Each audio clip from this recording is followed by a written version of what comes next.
¿Alguna vez has sentido que algo está completamente mal en tu escuela, pero nadie quiere admitirlo? Yo viví esa experiencia cuando tenía 14 años, en una secundaria privada de Querétaro, donde descubrí que las reglas no eran las mismas para todos. Lo que parecía un reglamento normal escondía prácticas discriminatorias que marcaron mi vida y la de muchos compañeros para siempre. Esta es una historia ficticia inspirada en experiencias reales de discriminación escolar que muchas personas han vivido en México.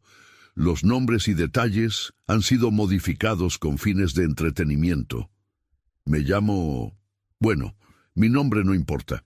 Podría ser cualquier estudiante que un día abrió los ojos y se dio cuenta de que su escuela, ese lugar que supuestamente debía formarnos en valores y respeto, practicaba exactamente lo contrario. Era 2008. Yo cursaba segundo de secundaria en un colegio privado de clase media alta. El tipo de institución que presume de su excelencia académica y sus valores cristianos. La primera vez que noté algo extraño fue durante una junta de padres. Mi madre había ido a recoger mi boleta de calificaciones y cuando regresó a casa venía callada, con el ceño fruncido. Me senté junto a ella en la cocina. «¿Qué pasó, ma?», pregunté. «Mis calificaciones están mal». «No, hijo», respondió, pero no me miraba. «Tus calificaciones están bien, es otra cosa». Me contó que durante la junta una de las maestras había hecho un comentario sobre mantener el nivel de la escuela. Al parecer, varios padres de familia habían presionado a la dirección para implementar nuevas políticas de admisión más estrictas. Mi madre, que trabajaba como enfermera en el Hospital General, había escuchado claramente lo que realmente significaba ese lenguaje tan cuidadoso. «Quieren que la escuela sea más selecta», dijo mi madre, haciendo comillas con los dedos, «que solo entren niños de familias con solvencia comprobada». «¿Y eso qué tiene de malo?», pregunté con la inocencia de mis 14 años. «Hijo», mi madre me miró finalmente, «lo que están diciendo es que no quieren niños pobres, no quieren mezclar a sus hijos con gente que ellos consideran inferior».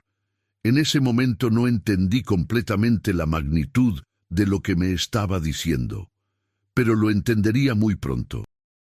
2 semanas después, llegó un niño nuevo al salón. Se llamaba Mauricio, venía de una escuela pública de otra colonia. Su familia acababa de mudarse a la zona, y sus padres habían hecho un esfuerzo enorme para inscribirlo en nuestro colegio, pensando que tendría mejores oportunidades. Mauricio era moreno, de cabello muy negro y lacio, con rasgos que claramente indicaban ascendencia indígena. Era delgado, callado, y ese primer día llegó con un uniforme que se veía nuevo, pero que no era de la marca oficial que vendía la escuela. Desde el primer momento, algunos compañeros empezaron con los comentarios. «Mira, ya llegó el becado», susurró alguien detrás de mí. «¿Viste su uniforme? Ni siquiera es del bueno», dijo otro. Pero lo peor no fueron los estudiantes.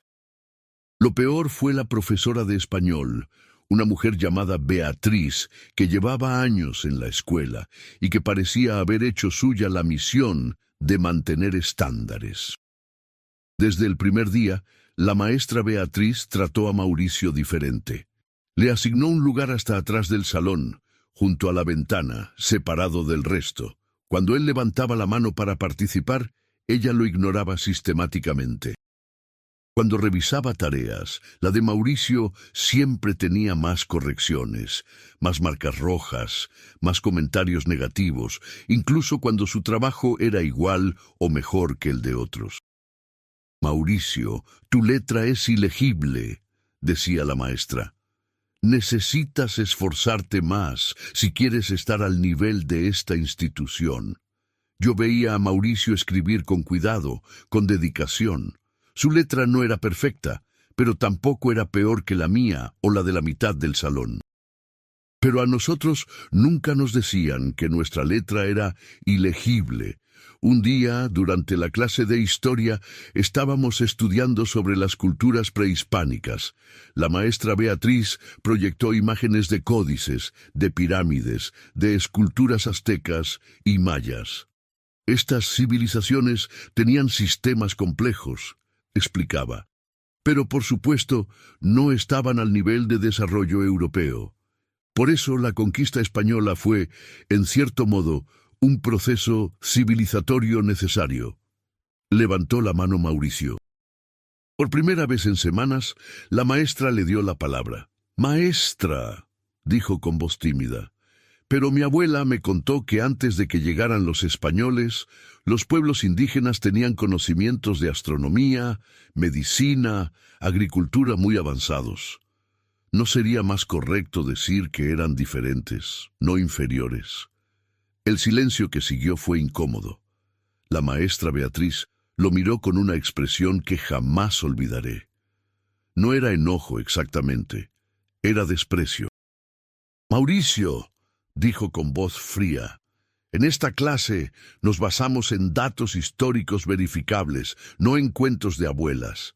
Si quieres aprobar, te sugiero que pongas atención a lo que enseño, no a folclore». Varios compañeros se rieron.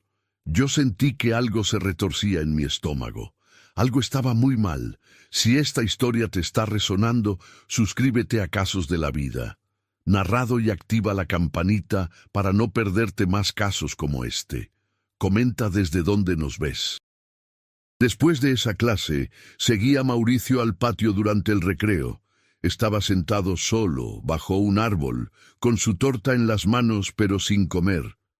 «Oye», le dije sentándome junto a él, «lo que dijiste en clase estuvo bien.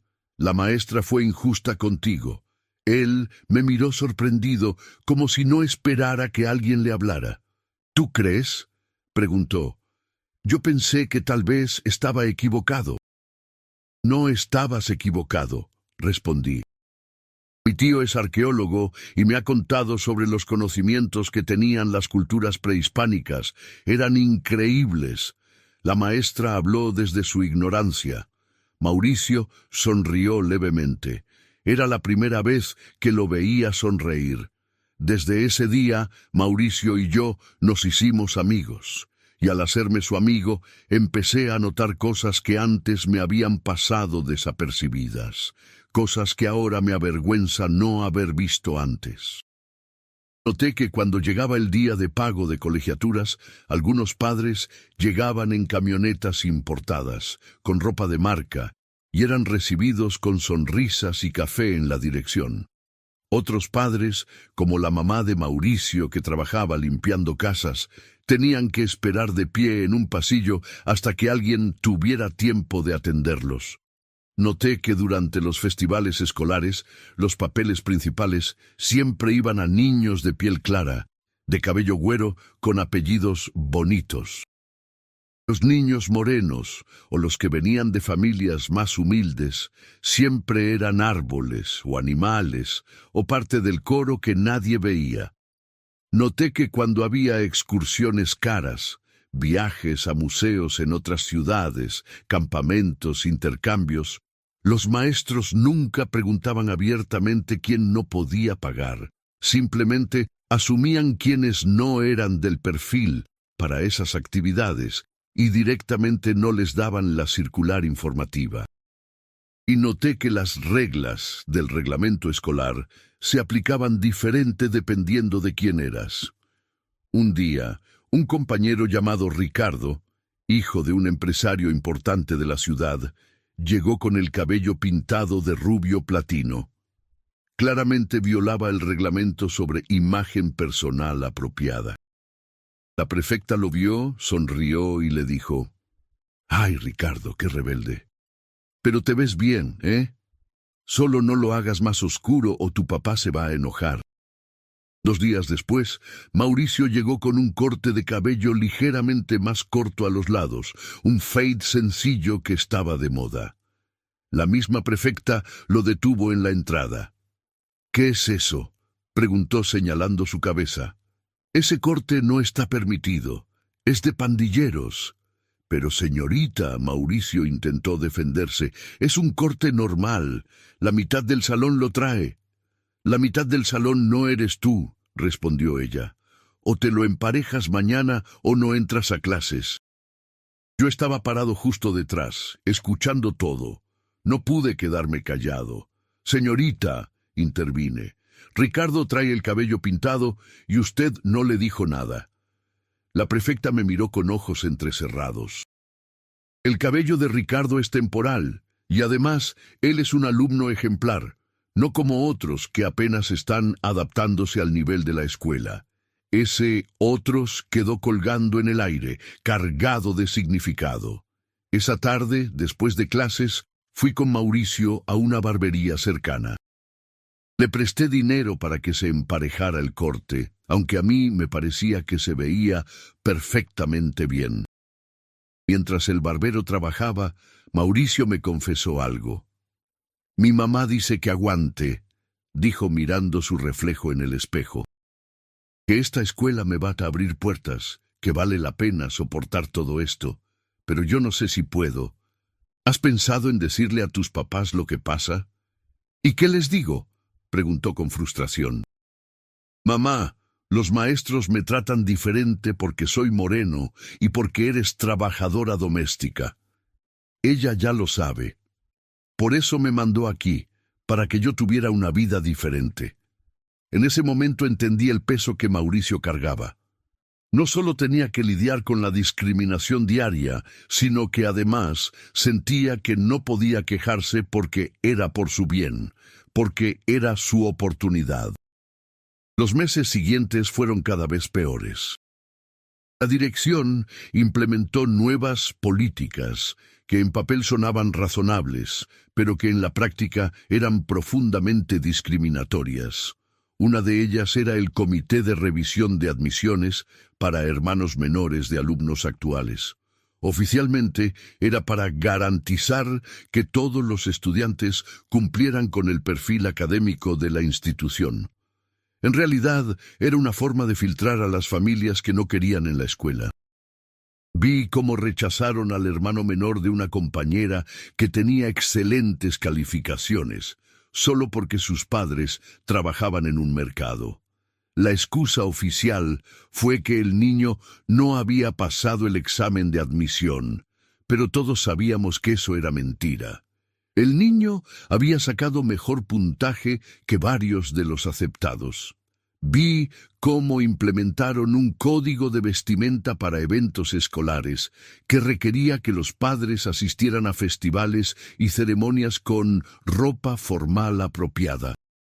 En los eventos revisaban discretamente y si tus padres llegaban con ropa que consideraban no apropiada, aunque estuviera limpia y fuera decorosa, te hacían formar en las últimas filas, donde casi no se veía.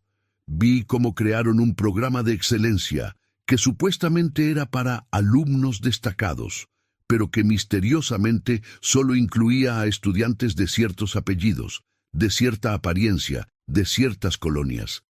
Y vi cómo Mauricio se iba apagando poco a poco. Un día de abril llegué a la escuela y Mauricio no estaba, tampoco al día siguiente. A la tercera semana pregunté a la prefecta. Mauricio se cambió de escuela, dijo sin emoción. Al parecer decidió que esta institución no era para él. Sentí una rabia que no sabía que podía sentir. ¿Decidió él?, pregunté. ¿O ustedes lo hicieron sentir tan mal que no tuvo opción? Ten cuidado con tus palabras, me advirtió. No todas las personas están hechas para ciertos ambientes.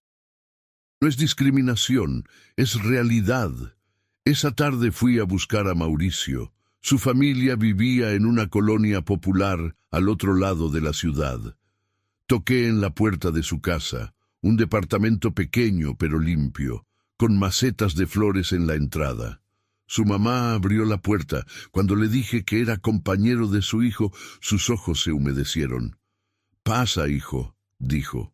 Mauricio estaba en su cuarto haciendo tarea. Cuando me vio, se sorprendió. «¿Cómo me encontraste?» Tenía tu dirección de un trabajo en equipo, respondí. ¿Por qué te fuiste? Él suspiró, dejando su lápiz. No me fui, dijo. Me corrieron. Bueno, no oficialmente. Me dijeron que tal vez sería mejor que buscara una escuela más acorde a mi perfil socioeconómico, que había becas en otras escuelas públicas donde yo encajaría mejor. Eso es ilegal, dije. No pueden hacer eso. Claro que pueden, respondió con una amargura que no le había escuchado antes. Lo pueden hacer y lo hacen. Y nadie dice nada porque nadie quiere admitir qué pasa. Déjanos en los comentarios si has presenciado o vivido discriminación en tu escuela. A veces hablar de esto es el primer paso para cambiarlo. Esa conversación cambió algo en mí. Regresé a la escuela con una misión: documentar todo lo que estaba pasando. Empecé a llevar un cuaderno donde anotaba cada incidente de discriminación que presenciaba. Las fechas, los nombres, las situaciones. Hablé con otros compañeros que habían notado lo mismo. Resultó que no era el único que se había dado cuenta. Había una red silenciosa de estudiantes que veíamos lo que pasaba, pero que no sabíamos qué hacer al respecto.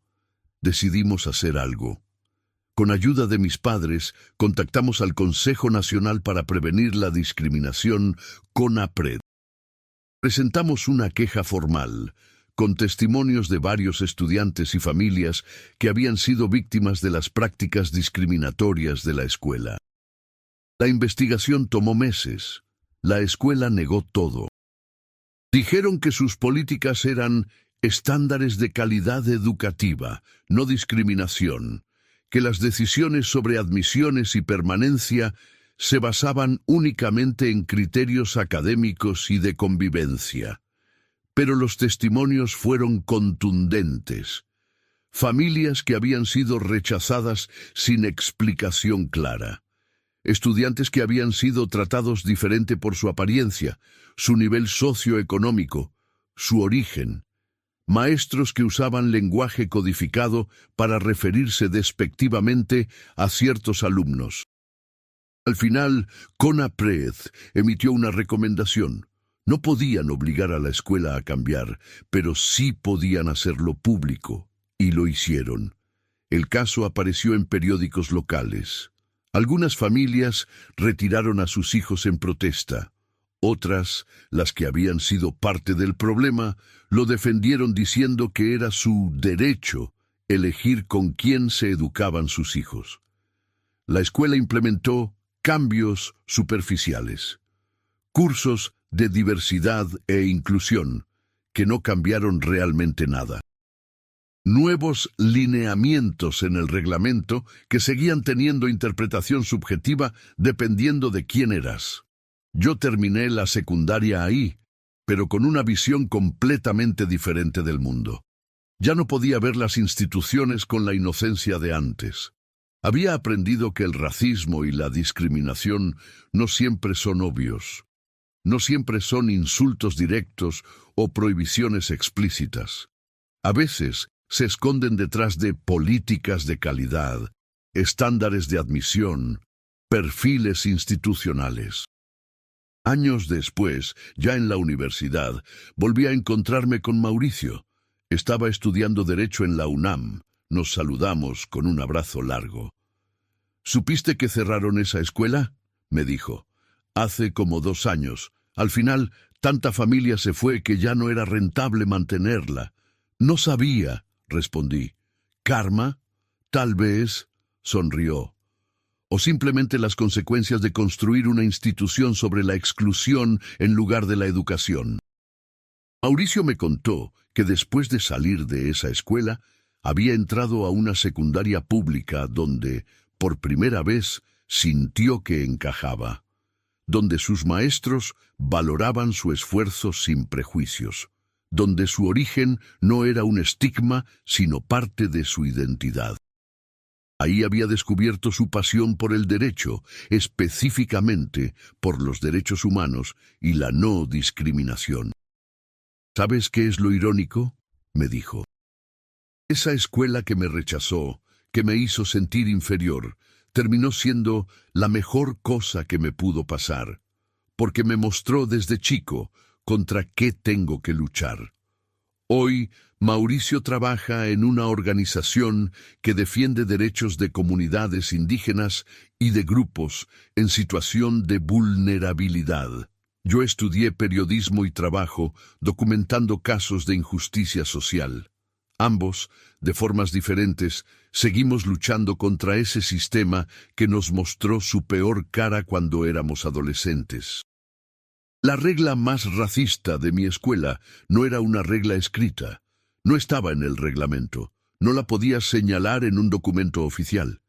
Era una regla no escrita que permeaba cada decisión, cada interacción, cada política, que había estudiantes de primera y estudiantes de segunda, y que tu categoría no la determinaban tus calificaciones o tu esfuerzo, sino tu apellido, tu color de piel, tu dirección, el trabajo de tus padres. Era la regla que decía que algunos niños merecían estar ahí, y otros eran tolerados mientras no causaran problemas o mientras pudieran pagar. La regla que permitía que maestros trataran diferente a estudiantes idénticos solo por su apariencia. La regla que hacía que familias enteras fueran juzgadas no por sus valores o su dedicación, sino por estereotipos y prejuicios. Esa fue la regla más racista. Y lo más terrible es que no era exclusiva de mi escuela. Sigue existiendo en instituciones por todo el país, a veces más sutil, a veces más obvia, pero siempre ahí, perpetuando desigualdades que deberíamos haber superado hace décadas.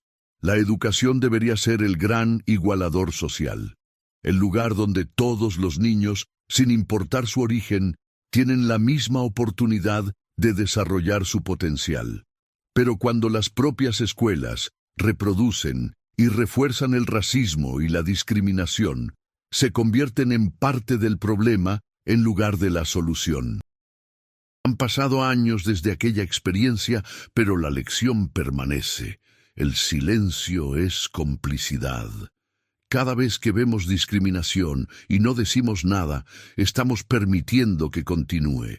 Cada vez que justificamos prácticas excluyentes con eufemismos como estándares de calidad o perfiles institucionales, estamos siendo parte del sistema que margina a millones de niños y jóvenes. Mauricio me enseñó algo importante, que la dignidad no te la da una institución, que el valor de una persona no lo determina la escuela a la que fue o la colonia donde vive, y que a veces las instituciones que te rechazan te están haciendo un favor, porque te obligan a encontrar tu camino en lugares donde realmente eres valorado. Hoy, cada vez que escucho sobre una escuela con políticas selectivas o estándares de admisión estrictos, me pregunto qué están escondiendo realmente detrás de esas palabras. Y cada vez que veo a un niño siendo tratado diferente por razones que no tienen nada que ver con su capacidad o su carácter, pienso en Mauricio sentado solo bajo ese árbol, cuestionándose si era suficientemente bueno. La respuesta es que siempre fue suficientemente bueno. La institución era la que no estaba a su altura.